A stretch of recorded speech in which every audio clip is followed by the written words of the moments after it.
자, 다른 소식인데요. 저희들이 오늘 단독으로 취재한 내용입니다.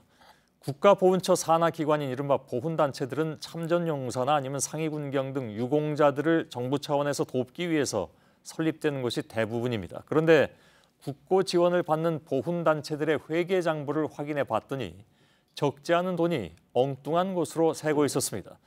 저희 JTBC가 상위군경회 등 6개 보훈단체를 대상으로 국가보훈처가 감사한 감사 결과 보고서를 단독으로 입수해서 확인한 결과입니다.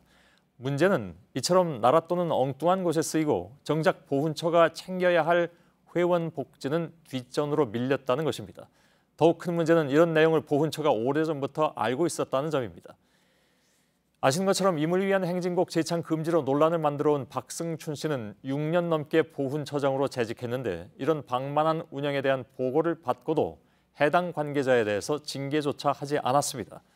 보훈처는 감사 결과를 토대로 문제가 발견된 단체들을 고발할 계획입니다. 이지은 기자의 단독 보도입니다. 국가보훈처가 최근 실시한 상위군경회에 대한 감사 결과 보고서입니다.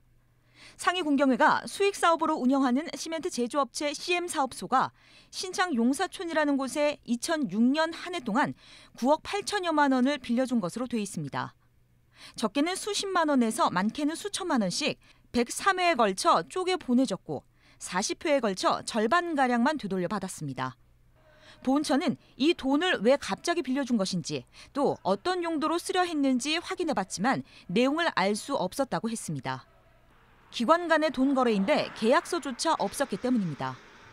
상위 군경회 측은 수익 사업을 하는 업체 소장이 임의로 벌인 일이어서 그 배경을 알 수 없다면서도 돈을 빌릴 때는 목적보다 제대로 갚을 수 있는지가 중요하지 않나라고 주장했습니다. 월남전 참전자회도 장부가 엉망이었습니다. 업무 활동비 가운데 어디에 썼는지 표시하지 않은 돈이 6천만 원가량이나 됐고 한국 마사회 등으로부터 받은 기부금 3천만 원은 장부에 올리지도 않았습니다.